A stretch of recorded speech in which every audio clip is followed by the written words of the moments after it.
योग ज्योतिष में बहुत हैं, उसमें भी राजयोगों की चर्चा हमने की, लेकिन आज हम बात करेंगे सहनसा योग, ब्रह्मांड का एकमात्र सबसे बड़ा राजयोग। इसी चर्चा को हम विस्तार से यहां पर आज समझेंगे।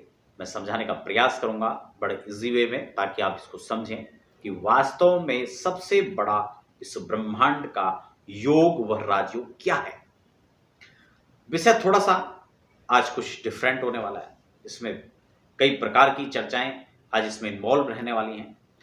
देखिए, बहुत सारे योग राजयोगों पर हमने पिछली वीडियोस में चर्चा की, आप डिस्क्रिप्शन में प्लेलिस्ट के माध्यम से आप देख सकते हैं।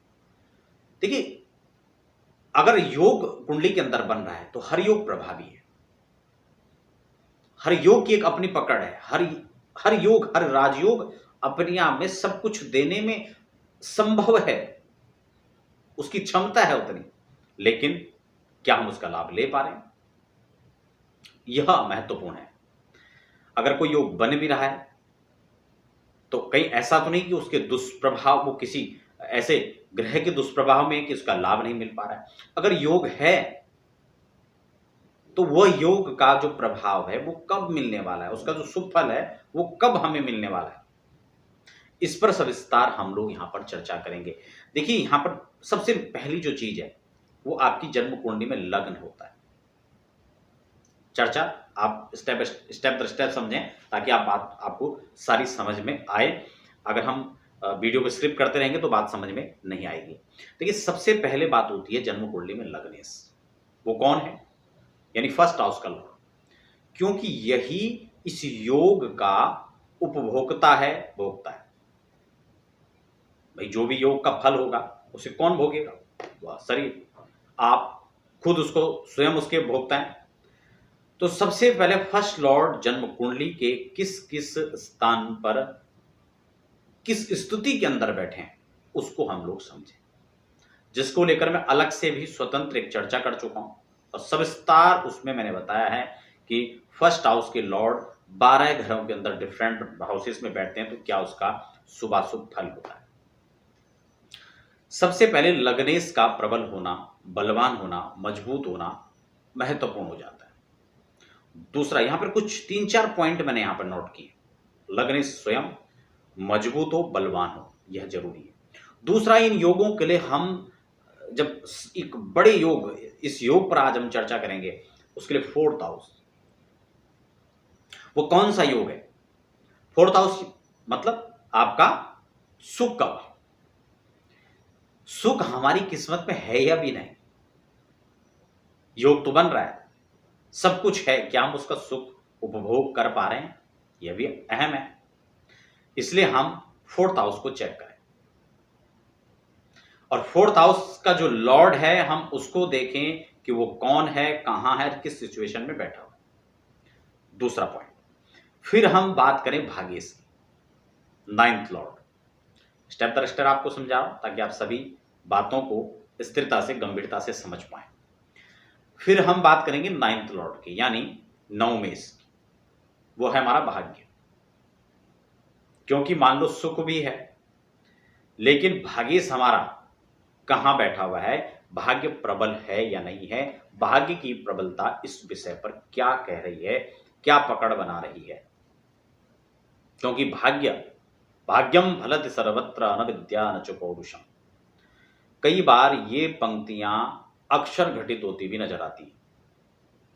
कुछ नहीं थे लेकिन भाग्य प्रबल था, बिहड़ों में, जंगलों में थे और पहुंच गए संसद भवन में, विधानसभा में, बड़े उच्च पदों पर।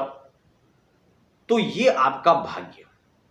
और दूसरा, कर्म की प्रबलता। दोनों ही व्यक्ति को, जब कर्म की छटपटाहट या भाग्य की प्रबलता व्यक्ति को उच्च शिखरस्थ कर सकती है, तो इसका मतलब 9th लॉर्ड को देखना बिल्कुल नहीं हुए। साथ ही हम इन योगों को सिर्फ जन्म कुंडली में नहीं, चंद्र कुंडली में भी जायजा लें और चलित में देखें कि ये वास्तु में फल कहां का दे रहे हैं, इसको भी हम समझ लेते हैं। उसके बाद 9th लॉर्ड को हमने देख लिया, तब बात आती है कि जिस राजयोग की दशाएं चल रही हैं मान लो कोई भी योग, राजयोग आपकी कुंडली में घटित हो रहा है, रोचक है, सस महापुरुष योग है, भद्र महापुरुष योग है, ये तमाम योग, गजकेसरी योग है, धन योग हैं, तमाम योगों को लेकर मैंने चर्चा की है। वो योग कुंडली में घटित हो रहे हैं। अब बात आती है उनकी दशाओं की, क्योंकि वो संपूर्ण फल अपने दशा काल में देगा। मान लो रोचक योग बन रहा है और मंगल की दशा आ रही है अंतिम पड़ाव पर, तो अब ये अपना फल, अपना प्रभाव देगी, लेकिन आपको अंतिम पड़ाव में जाकर देगी। हो सकता है कि आप उस समय, आपकी उम्र काफी ज्यादा हो चुकी हो, ये बीच बीच में जो महादशाओं के साथ साथ अंतरदशाएं आती रहेंगी, उस समय भी मंगल का प्रभाव नजर आएगा, लेकिन उस समय इसका जो संपूर्ण प्रभाव है वो आपको समझ में नहीं आएगा, क्योंकि उतार चढ़ाव में यह बात आप नहीं समझ पाएंगे कि इसका फल हमने कब ले लिया, या फिर आप उसकी, आपकी निष्क्रियता उस समय हो सकता है कि उसके संपूर्ण लाभ से आपको वंचित कर डाले। इसलिए हमारी सक्रियता, हमारी उस विषय पर पकड़, और उसी समय में मान लो कि लोहा गर्म है, तब हम प्रतीक्षा करते रहे, इधर बारिश हो गई, इधर शीत लहरें चली, लोहा ठंडा हो गया, और अब हमने घन मारना शुरू कर दिया। तो क्या हमारे घन अब मारने से यह लोहा किसी आकार में परिवर्तित होगा? बड़ा परिश्रम लगेगा, और ठीक ठीक प्रकार से जैसे हम करना चाहते थे, उसको बनाना चाहते थे, वह नहीं हो पाएगा। इसलिए हमारी सक्रियता होनी चाहिए, और बिल्कुल सही समय पर सही रूप में परिश्रम सही दिशा में होना चाहिए, जिससे कि आप उसका लाभ ले सकें। आशा कर रहा हूं दर्शकों आप इस बात को समझ रहे होंगे। तो हमें भाग्य की प्रबलता के साथ साथ अपने कर्मों की प्रबलता को भी यहां पर देखना है। जो राजयोग है उनकी दशा काल में, दशा पीरियड में ही आपको इसका संपूर्ण लाभ मिलने वाला है। तो महादशाओं के साथ साथ हमें अंतर और प्रत्यंतर में भी इसका लाभ लेना है, इसलिए उन पीरियड को चेक करें और उसका लाभ लें। अब बात आती है कि ये सब चीजें जो है आपको उन दशा काल में अनुभूति तो कराएंगी, लेकिन हमने ये बात आपको क्यों कही कि ब्रह्मांड का सबसे बड़ा राजयोग है? समझ रहे हैं? क्योंकि सारे राजयोग अपने आप में प्रभावी हैं, अपने आप में सक्षम हैं, वो सब कुछ आपको प्रदान कर सकते हैं, आप संपूर्ण उसका लाभ ले सकते हैं। लेकिन हम ब्रह्मांड के जो सबसे बड़े राजयोग की बात कर रहे हैं, सबसे बड़े सहनशाह योग की बात कर रहे हैं, सबसे बड़े सुख की बात कर रहे हैं, तो वो योग कौन सा है? बड़ा सस्पेंस इसमें जो है, सस्पेंस है। मैं आपको एक घटना छोटी सी सुनाऊंगा, एक छोटा सा दृष्टांत सुनाऊंगा, आप उससे समझ पाएंगे। एक बार जंगल में, वीरान जंगल में एक व्यक्ति पड़ा हुआ था और बड़ा मुस्कुरा रहा था। समझ रहे हैं? तभी वहां से गुजरने वाले एक सवारी थी, जो राजा की सवारी गुजरी। इस भयानक बीहड़ जंगल के अंदर से एक व्यक्ति के होने का आभास हुआ। राजा को उत्सुकता हुई, कौन है नितांत निर्जन वन में। जब उतर कर देखा तो एक मदमस्त, एक मौला, मदमस्त जो है, एक महात्मा, एक वीतराग जो है, वहां उस झाड़ियों में पड़ा हुआ है। लेकिन वो मुस्कुरा रहा था, चेहरे पर मुस्कुराहट जो है जब राजा ने देखी, तो राजा ने पूछा कि भैया तुम कौन हो? इसने कहा मैं शहंशाह हूं।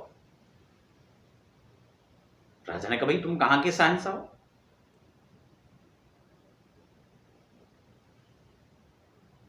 मैं तो स्वयं शहंशाह हूं, तुम कहां के शहंशाह हो? तो इस व्यक्ति ने जवाब दिया कि आप कहां के शहंशाह हैं?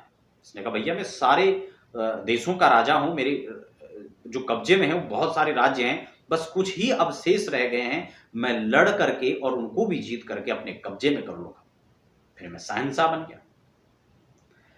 इस वीतराग महात्मा ने कहा आप ये सब जब कर डालेंगे तो उसके बाद आप क्या करेंगे? इस व्यक्ति ने बड़ा अच्छा उत्तर दिया। इसने कहा जब मैं ये सब जीत लूंगा तो उसके बाद मैं तान दुपट्टा अपना सोऊंगा खा करके। अब जो है इस मदमस्त ने खिलखिलाते हुए, हंसते हुए उसका उत्तर दिया और कहा कि राजन तुम तब शहंशाह होगे, अभी नहीं हो, क्योंकि अभी तुम्हारे मन में लालसाएं हैं, अभी तुम कुछ और प्राप्त करना चाहते हो, जो है उसको उपभोग नहीं कर पा रहे हो, उसको एंजॉय नहीं कर पा रहे हो, अपितु तुम अभी भाग रहे हो किसके लिए? जो है नहीं।